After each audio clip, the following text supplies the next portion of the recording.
Good evening, this is Mark here with J-Tech, and this evening I'm going to show you folks how to use the Robinair Cooltech 34288 to recover, vacuum, and recharge a cooling system with the refrigerant that is in the system. The first thing we're going to do is explain to you that the blue line and the red line are two totally different lines. One is for the low pressure side, one is for the high pressure side. You want to make sure you snap these lines down on tightly and then turn our thumb screws down to open up the Schrader valves, which allows us to evacuate the refrigerant from the line. Okay, so the first thing we're going to do is we're going to go over here and make sure the switch is on, and what it shows is 0 pounds of refrigerant have been recovered, and you can see that we have the pressures on both sides of the gauges on the high side and low side are about equal. So the first thing I want to do is to hit recover. Okay, wants to fill tank. We do not want to fill the tank, we just want to recover it. So we want to hit start, recover, and okay, it's checking pressures, and now it's starting to recover the refrigerant from the system. And as this goes, you'll notice that the gauges on this system will start to drop off. You have to ensure that these are open so that they're pulling refrigerant from the automobile and it's pulling it back into the pressure cylinder within the unit. All this refrigerant is filtered and recycled and will be used again and put back into the automobile.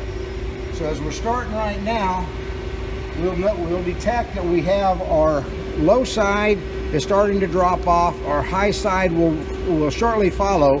Low side measures more infinite or more finitely than what the high side does. So as you can see, it's starting to pull down, and we're starting to pull this vacuum, and we've already got 2 ounces of refrigerant withdrawn, and we should have between 16 to 16 and a half ounces of refrigerant.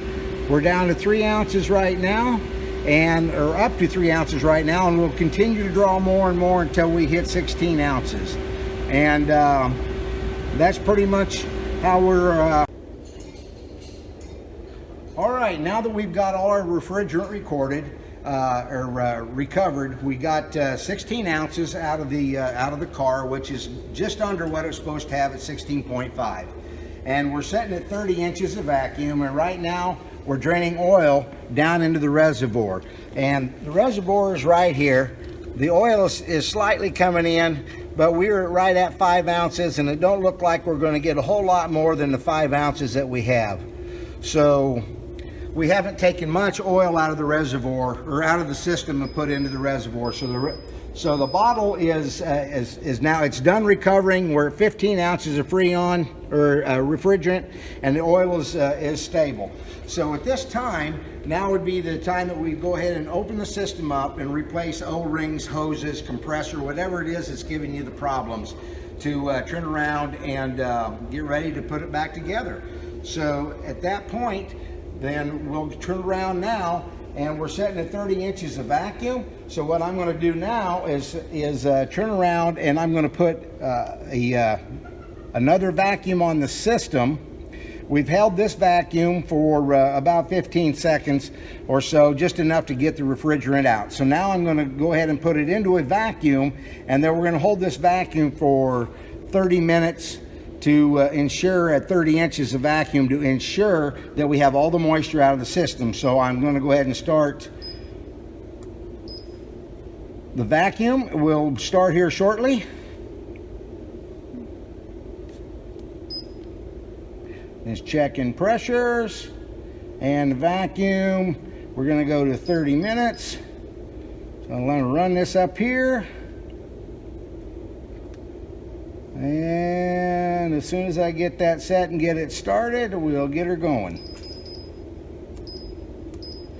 And start. All right, so now we're starting our vacuum. All right, we're going to pull this open one more time. We're going to pull it down to 30 inches of vacuum, or 30 inches helogram. And once we get to that 30 inches, we're going to continue this for 30 minutes.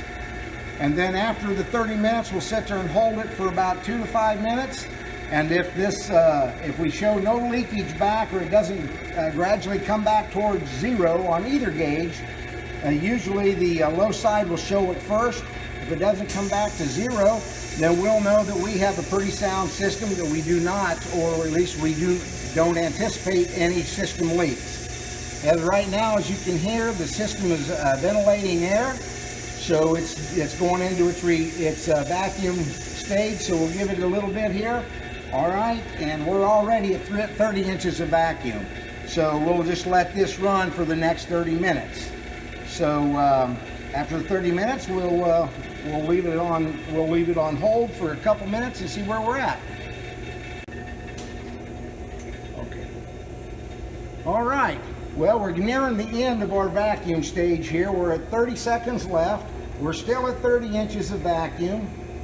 We've got the 30 inches on the system, which means that we don't have any issues within the system. As soon as this thing is done, we're going to turn around and we will recharge the system.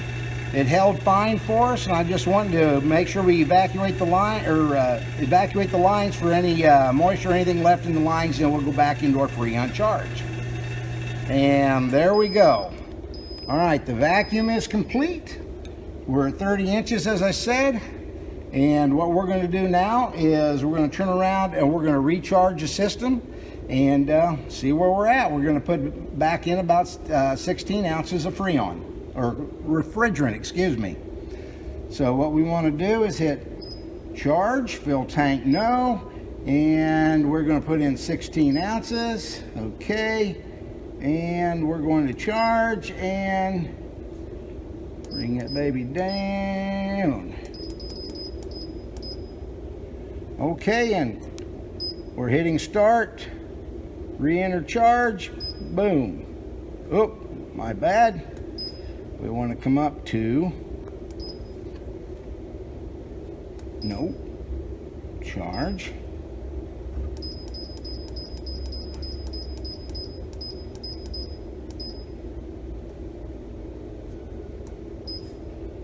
Okay, and we're getting ready to charge as we speak.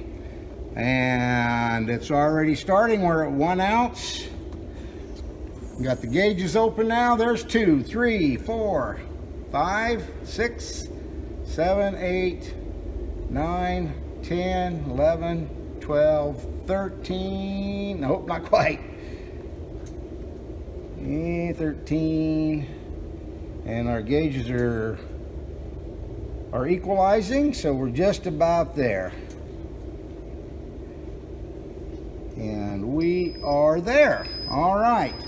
Now, the last thing we would do then, now that we have this recharged and ready to go, we would want to start the car up to ensure that everything was working. To be a performance test of the cooling, you should have anywhere from 50 to 45, maybe even a little lower, cool air coming out of the ducts if everything's up to snuff. And other than that, performance test would be it. And I appreciate you guys watching my video, and hopefully it was helpful. Thank you very much. Have a great evening.